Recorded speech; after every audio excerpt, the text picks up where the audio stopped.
Christians have debated the millennium for really 2,000 years. The millennium is referred to only one time in the Bible, in Revelation chapter 20. There we read about a 1,000-year period. The three main views that are out there are postmillennialism, premillennialism, and amillennialism. In postmillennialism, Christ will come to reign on earth after a golden age. The word post means after the millennium, after the 1,000 years. Postmillennialists, however, do not typically interpret the 1,000 years literally. So they understand the 1,000 years in a symbolic way. So for some postmillennialists, the millennium began right when Christ was raised from the dead. That 1,000 years is interpreted symbolically, obviously, since we've had around 2,000 years that have passed. Other postmillennialists think that the millennium begins at a certain point of time. But again, it doesn't have to be 1,000 years. In the postmillennial scheme, because of the preaching of the gospel, the world gets better. The world is improved by the proclamation of the gospel. Many Puritans believed in postmillennialism. A nice, handy way to read about postmillennialism today is in a book by Ian Murray called The Puritan Hope. So he explains the postmillennial view. Postmillennialists today, you have theonomists are typically postmillennial. Maybe a well-known person who's postmillennial is Doug Wilson. But in the main, postmillennialism isn't very popular today. It's not really a view held by very many. It's a minority view. I think there's some exegetical problems with it. I think one of the exegetical problems is there are, I think, indications in the New Testament that there's a period of declension before Christ returns instead of things getting better. If you read Revelation chapter 19, verses 11 through 21, postmillennialists typically take that passage when Jesus is riding on the white horse to refer to the progress of the gospel throughout this age. So things are getting better and better as the gospel is proclaimed. But I think that passage is much more naturally interpreted, as most people interpret it, to refer to the second coming of Jesus. So we could talk about postmillennialism for a long time, but I'm not going to talk about it further since it isn't a view that a lot of people are espousing today. So the two views that are more popular today are premillennialism and amillennialism. So premillennialism, pre and then millennial, premillennialism teaches that Christ comes physically and bodily to earth, and he reigns on this earth for 1,000 years. So in postmillennialism, remember, Christ comes to earth after the 1,000 years, or at the end of the 1,000 years, after this golden age on earth. But in premillennialism, he comes before the 1,000 years, and he reigns on earth for these 1,000 years. Most premillennialists believe that the 1,000 years are literal. But actually, you don't have to believe that to be a premillennialist. You could understand that 1,000 years to be symbolic of a significant period of time. So you would still be premillennial. You would still believe that Christ is reigning personally and visibly on earth. There are also different stripes of premillennialism. You have historic premillennialism. It's called historic premillennialism because some of the early church fathers were premillennialists of this sort. That includes church fathers like Irenaeus, Papias, Justin Martyr, and others. So these are church fathers who lived in the early centuries of the church, and when we read them, it's clear that they're premillennialist. But another stripe of premillennialist that's very popular, especially in the United States, is dispensational premillennialism. That dispensational scheme understands the millennium in terms of the dispensations, and especially in dispensationalism, there's a strong separation between Israel and the church. So in the dispensational understanding, Jesus reigns from Jerusalem, and Israel has a very special place in the millennium. God rules the world through Israel. So the nation of Israel has a prominent place in the millennium. So there are many dispensational premillennialists, there are historic premillennialists. And now I'll say a word about amillennialism. Amillennialism is really not the best title because amillennialism literally means no millennium. You really can't believe in the Bible and not believe there's a millennium, because Revelation 20 is clear there's a 1,000-year reign of Christ. So a better term for this is amillennialism. Maybe that's the name premillennialists gave it or postmillennialists gave it, but amillennialists believe in a realized millennium. That the millennium is taking place now. So in the amillennial understanding, the millennium begins at the resurrection of Christ. The number 1,000 years is clearly symbolic. And most amillennialists believe that Christ is reigning in heaven with the souls of those who are Christians. So believers are reigning in heaven in their intermediate state. Before they're raised from the dead, they're reigning with Christ in heaven during this 1,000-year period. And this 1,000-year period will culminate with the coming of Jesus Christ. So let's talk about the advantages and disadvantages of these two views, the premillennial view and the amillennial view. We won't get into the details of dispensational or historic premillennialism. Yeah, but good arguments can be made for both. It's a really difficult issue. I'm thankful most Christians today don't think this is an issue we should divide on, and I'm in complete agreement with that. I think it's too difficult of an issue to divide over. Furthermore, it's not that important. I mean, we're interested in it, but it shouldn't be an issue that we break fellowship over. And I think most believers agree with that today. So arguments in favor of premillennialism, if you consider Revelation 20. Well, one of the arguments is in Revelation 19, verses 11 through 21. Jesus comes on the white horse. He returns. He destroys his enemies. He throws the false prophet and the beast into hell. And then Revelation 20 opens, and John says, and I saw, and then in this passage, the angel comes and throws Satan into the abyss, into the pit, for 1,000 years. And premillennialists argued, look, we have a sequence here. First, in Revelation 19, Jesus returns and destroys the beast and the false prophet and the enemies, the human enemies allied with that. And then in Revelation 20, we have a new event where the angel takes hold of Satan and puts him in the abyss for 1,000 years. So that's one argument. Another argument in favor of premillennialism is that in Revelation chapter 12, Satan is cast down to the earth. So he's thrown to the earth when he has that big battle with Michael, but he's still active on earth. Whereas in Revelation 20, he's put into the abyss. So what premillennialists say, it's in a very good argument. Look, in Revelation 12, he's cast down to the earth, but he's still active on earth. But in Revelation 20, he's thrown into the abyss, and the abyss is locked, and it's sealed, and he doesn't disturb people for 1,000 years. And they say those are two distinct events.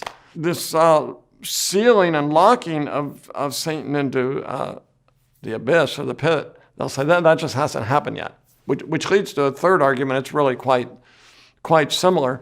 Right now, Satan is the god of this world. He's the prince of the power of the air. Right now, he's still deceiving people. He's deceiving nations. But Revelation 20 says he's locked in the abyss and that he can't deceive the nations anymore.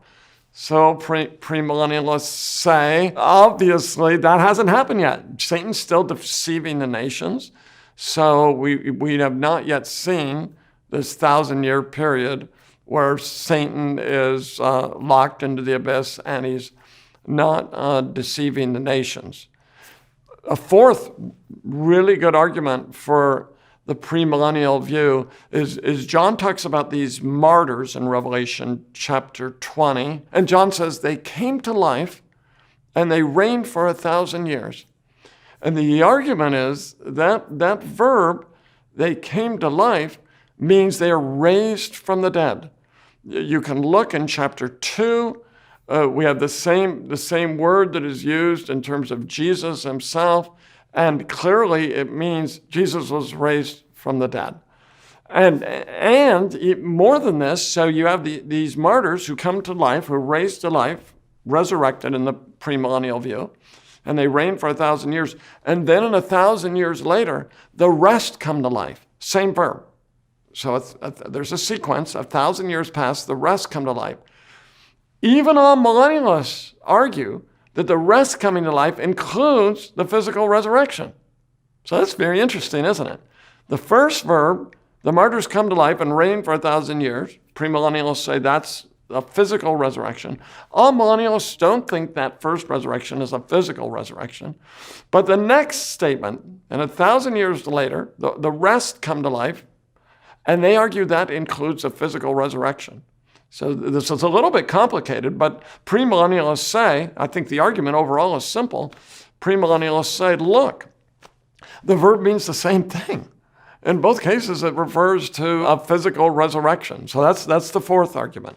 There's a literal physical resurrection. Fifth argument, if this passage is not talking about a literal physical resurrection, Revelation never mentions the physical resurrection of believers specifically. And that seems really strange in a book that's talking about the end times. Sixth argument, I mean, there's more. We could go on this forever, right? But the sixth and final argument, that first resurrection that I talked about, the martyrs who come to life, right?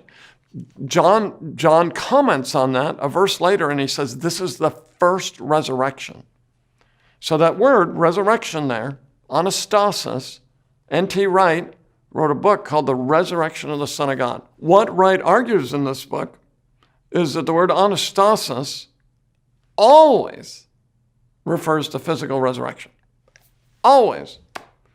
Interestingly enough, though, Wright argues that, but when he comes to Revelation 20, he says, well, actually, it doesn't mean that here. It doesn't mean physical resurrection here. This is an exception. But the premillennialists can rightly say, well, wait a minute.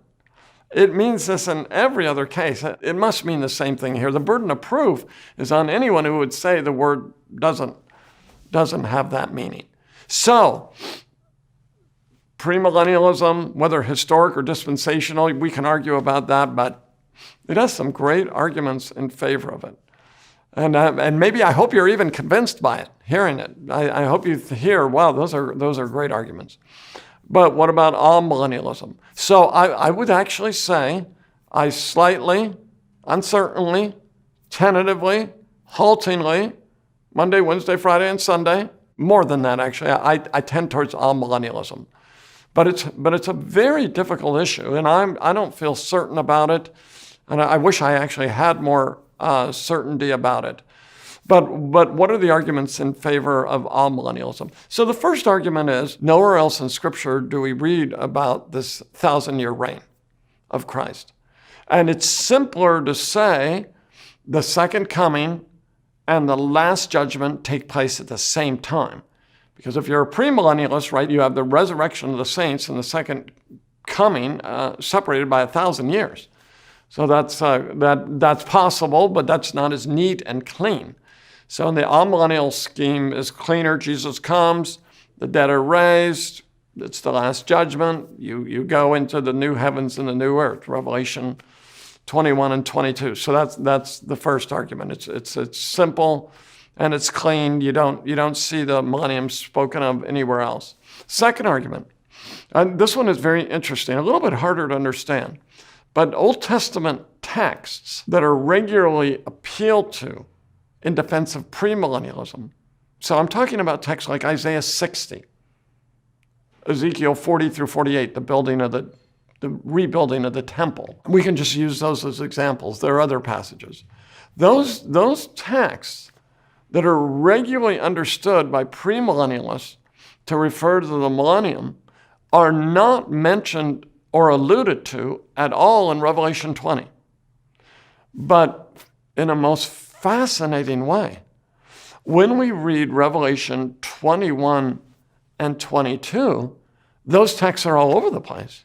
You have many allusions to Isaiah chapter 60 and Ezekiel 40 through 48, the rebuilding of the temple. But Revelation 21 and 22 is talking about the new creation. So, I think that's a problem for the premill view. With a literal hermeneutic, they say, look, these passages are going to be fulfilled in the millennium. So you have a so-called literal building of the temple. But John says in Revelation 21 and 22, in the new creation, there is no temple.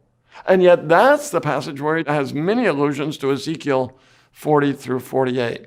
So I think that's a problem from the premillennial view. The so-called passages in the Old Testament that supposedly support premillennialism, they're not in Revelation 20, they're in the new creation text. Thirdly, what about Revelation 20 itself? What about the argument that you have a sequence? In chapter 19, verses 11 through 21, Jesus returns. Then the next event in Revelation 20 is that Satan is thrown into the abyss by the angel. Of course, that's possible. But you could also argue that what we have here is recapitulation. One of the features of Revelation is recursive, or it recapitulates, retells the same events from different perspectives. And it's a very interesting thing here because in Revelation 19, John alludes to Ezekiel 38 and 39, but he also alludes to Ezekiel 38 and 39 in Revelation 20, in the judgment of Satan. And I would argue, along with Dan Block, who I think wrote the best commentary out there on Ezekiel, Dan argues that the judgments in Ezekiel 38 and 39 are the same judgment told from different perspectives. Do you see my point here? My point is the judgment in Revelation 19, appealing to Ezekiel 38 and 39, and the judgment in Revelation 20, appealing to Ezekiel 38 and 39, are referring to the same account, the same story, just from different perspectives. So it isn't so clear that we have a sequence here. It could be the same event. You shake up the kaleidoscope, but it's the same event told from a different perspective. I think that's more likely. So, fourth argument, what about the fact that Satan is thrown into the abyss and he can no longer deceive the nations? Again, I want to say the premillennial argument is very good, and maybe it's right, but I think there's a good answer to that. And I think the answer is, we remember when it says Satan is cast to the earth and Satan is cast into the abyss, we have to remember we're dealing with apocalyptic language. We have to be careful not to overly literalize either of those visions. So what is the point of both of those visions? Are they harmonious? And I would actually argue they refer to the same period of time. That is, the period after Jesus' death and resurrection. So Satan is bound and put into the pit for 1,000 years, but Matthew chapter 12, Jesus says he has come to bind the strong man, which is clearly Satan. So I think if we look at Matthew chapter 12, that binding of Satan is understood to have taken place in Jesus' ministry through his cross and resurrection. That can be pictured, Revelation 12, as Satan being cast to the earth. And it can be pictured as Satan being cast into the abyss. But what about the point? Satan can't deceive the nations. Isn't he deceiving the nations? But I think all mills have a good reply to that. And the reply is this, that in the Old Covenant, God's special people was Israel. And the gospel was not going out to the nations. Satan was deceiving the nations virtually completely, comprehensively, totally. So amillennialists are not arguing that Satan is not doing any work of deception now. I think he is. But Revelation 20 is speaking specifically to the issues, is Satan deceiving the nations as a whole so they're not hearing the gospel? And the answer is no. In this present evil age, the gospel is going to the ends of the earth, and some from every tribe, tongue, people and nation are believing. So Satan is bound in the sense that he's no longer preventing the nations, as in the Old Testament, from hearing the gospel. Fifth argument. What about the statement that the martyrs came to life and reigned for 1,000 years, which I'm going to mix this together with, and John's saying this is the first resurrection. Maybe I'll talk about that last part first. Remember what I said about N.T. Wright. Anastasis, the word resurrection, always refers to a physical resurrection. And then Wright says, but it doesn't in Revelation 20. And some people say, well, he's basically cheating. But I think Wright could be correct here. I actually think he is correct. I mean, why would he even say that? I think the answer is we're dealing with apocalyptic literature. The terms take their meaning and context. And so we have to be careful when we're talking about apocalyptic, and especially the way the book of Revelation is written, over-literalizing the use of a term. So I would argue that first resurrection is spiritual. It is the reign of believers in heaven with Christ. That's the first resurrection. And that is the sense that John has in mind when he says they came to life. Yes, there is a second coming to life where it's physical. But Meredith Kline has made a very interesting argument here in regard to these things that I think is helpful. Meredith Kline says there's a first resurrection, which implies there's a second resurrection. The first resurrection is spiritual. That second resurrection is physical. And John speaks of a second death. The second death is hell. But there's a first death, isn't there? There's a first death where people do not know God in this life. And we're all born into the first death, so to speak. But the decisive issue is, do you experience the second death? So you see the parallel here? First resurrection means you have spiritual life. First death, spiritual death. Second resurrection, physical resurrection. Second death, physical resurrection, and life in hell. So I think that's a good amillennial answer. This debate will go on. I haven't solved it today. Good believers will continue to disagree. We pray for more light from God's word. But meanwhile, we recognize that we all need humility. We need to show love to one another. We need to be generous to one another. And it's fine to have strong convictions as well. I think strong convictions can coexist with love at the same time. But we also need to remember that we agree on the main things, that Jesus is coming back. I mean, that's the main thing, right? Jesus wins. Righteousness triumphs. Those who resist the Lord will be punished. The devil doesn't finally win. I mean, that's John's main point. So we can get involved in this debate and we can actually miss the most glorious truth of all, whichever view is right, the righteous triumph. God is going to bring peace to this earth. There's a new creation coming, and we are going to see God's face and enjoy him forever. Thanks for watching Honest Answers. Don't forget to subscribe